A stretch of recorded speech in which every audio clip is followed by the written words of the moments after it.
Bonjour et bienvenue aux Rencontres économiques 16e édition. Nous voici devant le stand du dispositif Start-up. Depuis 3 ans, le Cercle des économistes permet à des responsables de start-up ou d'entreprises innovantes de rencontrer les intervenants de l'événement.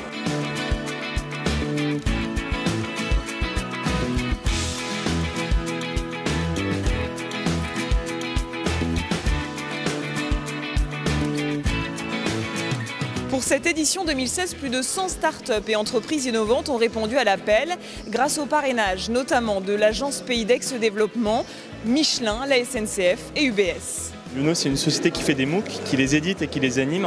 Et depuis 3 ans, on a accompagné plus de 200 000 participants dans leur montée en compétences sur les sujets liés au digital. La personne, elle sort du train ou du métro. Il y a un écran qui se trouve à la sortie, donc sur le quai. Elle voit qu'il y a 20 places pour une pièce de théâtre qui a lieu à la sortie de la station de métro. Il y a moins 20%. Et la personne, elle ne savait pas ce qu'elle allait faire ce soir. Elle passe sa carte bancaire sur l'écran juste en la tapant. Donc c'est vraiment sur la technologie du NFC que notre technologie est basée. Et elle y réserve sa place de théâtre. Alors moi, ce qui m'a particulièrement marqué comme start-up cette année, c'est Feedback Institute qui a développé un service qui s'appelle Je donne mon avis et qui en fait est un service d'e-réputation direct. C'est-à-dire qu'on génère du data sur les avis des clients qui sont directement ensuite transmis à l'entreprise, ce qui permet à l'entreprise d'améliorer sa relation client directement de façon très rapide et ce qui a permis des améliorations de chiffre d'affaires de 4% par an pour de nombreuses entreprises.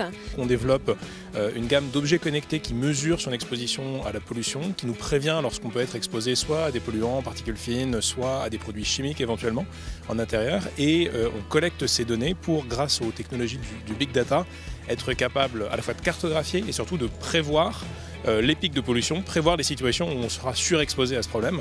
Les rencontres économiques d'Aix-en-Provence, c'est un moment qu'attendent toute l'année les entrepreneurs, mais aussi les responsables des grandes entreprises qui ont enfin du temps à consacrer à des projets innovants. Je sors de 2 interviews où on voit tout le bouillonnement, le foisonnement et capter la bonne idée là, et puis aller tester, les encourager aussi. On est venu avec des startups que l'on incube pour les partager avec d'autres, donc c'est vraiment cet esprit de partage.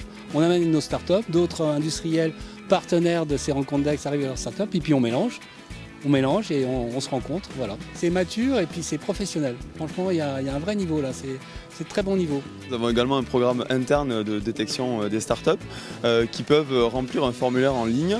Ensuite, nous identifions les startups les plus intéressantes et nous les mettons en relation avec les partenaires qu'elles ont sélectionnés. Cette année, nous avons eu donc des rendez-vous extraordinaires, notamment avec Accenture, avec Air France. Voilà, souvent, les présidents, directeurs généraux et les équipes sont plus disponibles pour rencontrer les startups.